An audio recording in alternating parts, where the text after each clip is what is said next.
Selamat pagi untuk kelas 10 IPA ataupun kelas 10 IPS. Di sini kita mempelajari tentang resultan vektor.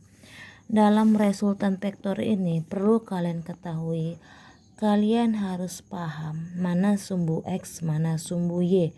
Itu pertama. Yang kedua, kalian harus paham tentang sinus dan kosinus. Ibu rasa untuk sinus dan kosinus mungkin ada di antara kalian yang sudah dipelajari. Kita bahas sebentar tentang trigonometri. Di sini ada ibu gambarkan segitiga. Di tegak lurus ini dinamakan sisi depan, sedangkan yang ini sisi miring dan ini sisi samping. Jika untuk mencari sin alfa itu sama dengan sisi depan per sisi miring. Sedangkan cos alfa sama dengan sisi samping per sisi miring. Sementara tan alfa sama dengan sisi depan per sisi samping. Itu sekilas tentang trigonometri. Sekarang kita kembali ke vektor. Di sini ada 3 buah gaya. Minggu-minggu lalu masih 1 gaya. Kalau masih 1 gaya, ibu rasa masih gampang, yaitu masih terhadap sumbu X dan sumbu Y dengan 1 gaya. Tapi sini coba perhatikan, di sini ada 3 gaya.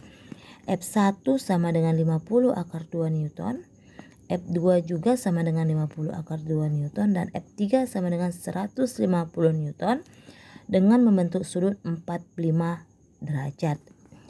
Berapakah resultan ketiga gaya tersebut? Dan berapakah arah resultannya? Jika ada lebih dari 1 gaya, terlebih dahulu lebih gampang kalian buat tabel seperti ini. Sumbu X dan Y, F1, F2, dan F3. Coba perhatikan F1. F1 arahnya ke kanan terhadap sumbu X. Ibu rasa sudah cukup jelas ini. Arahnya ke kanan terhadap sumbu X. Dengan besar F1 sama dengan 50 akar 2 Newton. Untuk F1 tidak terbentuk sudut karena dia lurus. Maka di sini F1 di mana X-nya positif, yaitu 50 akar 2. Maka kamu buat di tabel X sebesar 50 akar 2. Sementara sumbu Y itu 0. Karena di sini dia hanya di sumbu X. Sumbu Y sama dengan 0. Sekarang perhatikan untuk F2. F2 arahnya ke bawah. Maka terhadap sumbu Y. Jika terhadap sumbu Y, jika dia ke bawah maka dia negatif. Di sini X-nya sama dengan 0. Dan dia karena dia tegak lurus, dia tidak membentuk sudut. Sementara sumbu Y sama dengan 50 akar 2. Tanda negatif karena arahnya ke bawah. Itu untuk F2 terhadap sumbu X dan sumbu Y. Bagaimana terhadap F3? F3 dia ke arah kiri tapi membentuk sudut 45 derajat. Jadi kalau ada kasus seperti ini, jika dia terhadap sumbu X maka gunakan kosinus. Sementara jika dia terhadap sumbu Y maka gunakan sinus. Maka di sini F3 terhadap sumbu X, F3 dikali cos theta. Berarti F3-nya berapa? 150. Berarti 150 dikali cos 135. Kenapa di sini 135? Coba perhatikan.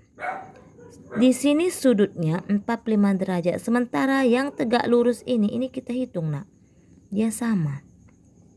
Tegak lurus itu sudutnya 90 derajat. 90 derajat. Maka di sini 90 derajat tambah 45 derajat sama dengan 135 derajat.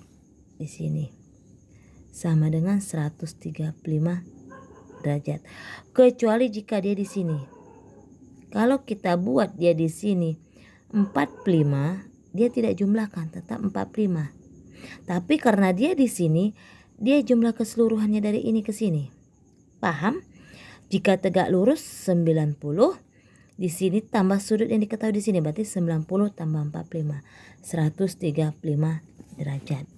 Sehingga F3 sama dengan F3 cos theta, berarti 150 cos 135 derajat. Dari mana cos 135 sama dengan negatif 1/2 akar 2? Itu ada tabel trigonometri. Misalkan ini tabel Ibu. Coba perhatikan, ini ada sudut 0 sampai 360 derajat. Ini sudut istimewa. Maka di sini kalian perhatikan, di sini dikatakan cos 35. Maka di tabel lihat sudut alfa. Pertama kalian lihat dulu 35. Nampak? 35 terhadap cos.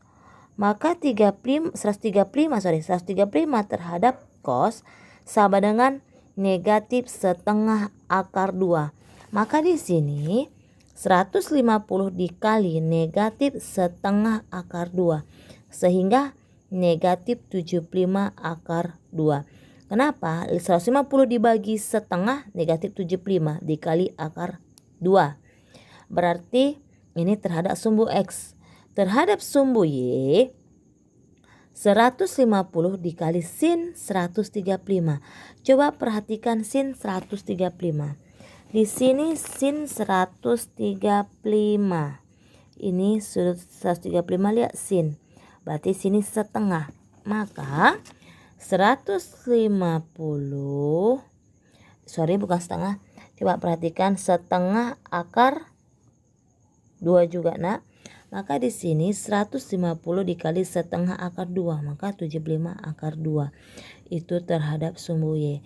Sehingga jumlahkan terhadap sumbu X. Sigma Fx sama dengan F1x tambah F2x tambah F3x. Ini F3x ya. Tambah F3x. Maka sama dengan 50 akar 2 ditambah 0 ditambah 75 negatif 75 akar 2. Sehingga 50 ditambah negatif 75 negatif 25 akar 2. Dalam bentuk akar, jika akarnya sejenis, maka angka yang di depan akarlah yang itu hanya dijumlahkan. Tetapi akar tidak dijumlahkan. Terhadap sumbu Y begitu juga, maka F1Y tambah F2Y tambah F3Y maka sama dengan 50 akar 2 ditambah 0 ditambah negatif 75 akar 2 sama dengan negatif 25 akar 2. Itu sumbu FY. Sehingga resultannya R sama dengan akar dari sigma Fx pangkat 2 ditambah sigma Fy pangkat 2. Berarti R sama dengan, masukkan nilainya tadi, akar dari negatif 25 akar pangkat 2 ditambah negatif 25 akar 2 pangkat 2. Maka di sini negatif 25 pangkat 2 dikali 2. Kenapa dikali 2? Akar 2 pangkat 2 akarnya hilang dan pangkatnya hilang. Maka menjadi 2. Negatif 25 pangkat 2 ditambah 2 ditambah negatif 25 pangkat 2 dikali 2. Sehingga negatif 25 pangkat 2 625 dikali 2 ditambah 625 dikali 2. Sehingga R sama dengan akar dari 1250 ditambah 1250. Sehingga R sama dengan akar dari 2500 sama dengan 50 Newton. Inilah yang dikatakan resultan. Jika yang ditanya arah resultan, maka gunakan rumus tan theta sama dengan sigma Fy per sigma Fx. Sehingga sama dengan negatif 25 akar 2 dibagi negatif 25 akar 2 tan theta sama dengan 1. Sehingga theta sama dengan tan negatif 1 sama dengan theta sama dengan 45 derajat. Atau theta sama dengan arcus dari tan 1, maka tetanya sama dengan 45 derajat. Dari mana dapat ini? Jika kalian mempunyai kalkulator ataupun handphone, lihat di handphone kalian itu ada tan negatif 1. Tekan tan negatif 1, tekan angka yang kalian inginkan sehingga muncullah 45 derajat. Atau bisa juga Kalau dia merupakan sudut istimewa, lihat tan di tabel. Tan 1. Lihat tan 1. Tan 1 membentuk sudut berapa? 45 derajat. Dari situ tan 1 membentuk sudut 45 derajat. Sampai di sini. Jika ada kurang mengerti silahkan tanya. Selamat pagi, semoga bermanfaat.